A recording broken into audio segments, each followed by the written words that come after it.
I've separated my casting set. Up here we've got my curios, which are objects that hold personal meaning to me, things that I've found or been given that has personal representation to certain things to me, or things that I get a specific feeling from when I'm using it. That right there is beads I use in connection with my ancestors. Some of these curios I've seen other people have in common as well. Some of them I've picked up along the way on my own. Things like the safety pin here for the situations that stick. The cross for being at the crossroads. Lucky Clover is pretty obvious. My Mayan calendar, I use that for letting me know when time is going to be, like a situation is going to take time for it to happen. This is my communication, usually with the ancestors. My elephant for luck and strength. This is usually travel, but usually it's more of take your time travel. This is get there and get it done, which this too is a situation that's going to be fast happening. It's not something that's going to drag out. This is my representation of children in the situation. Taking care of children.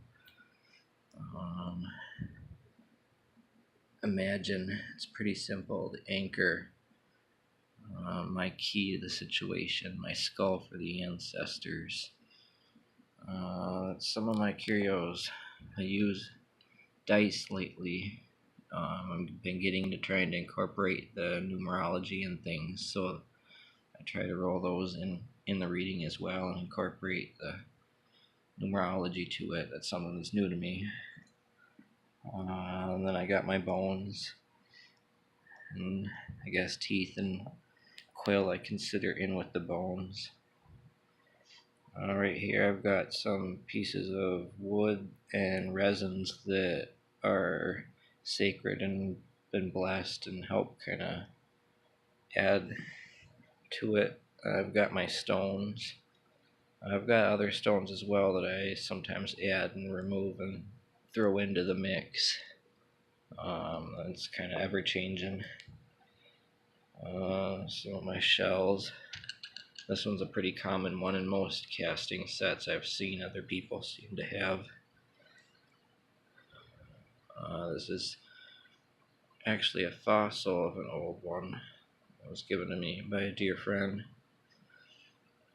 This here I tend to use as representation of luck and the female qualities. These here, something I've picked up with it too. There's a whole process to using these. There's quite a few more to it too. There's a system called reading the Obi.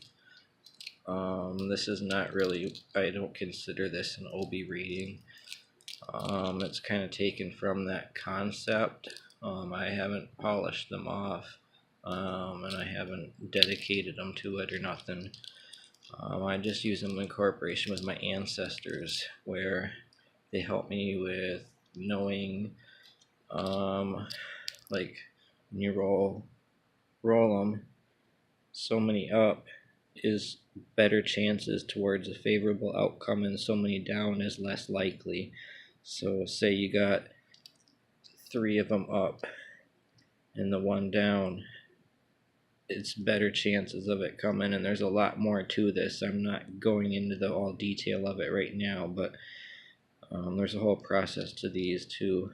I incorporate it with my ancestors and asking them. I kind of tend to keep them in my hand and will roll them a lot while I'm doing this reading as well, to help me kind of get a deeper feeling for stuff with it.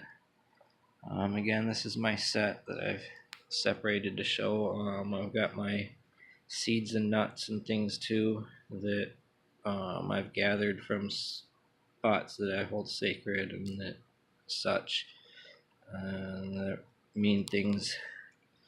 I'll get into this later on in other videos.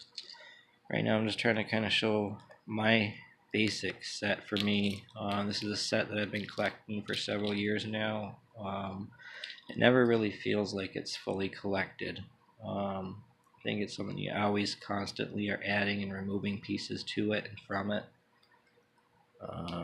It's always growing and going with the way that your intuition is at the moment and what you feel is needed. Again, this was my set. Hope this helps anybody.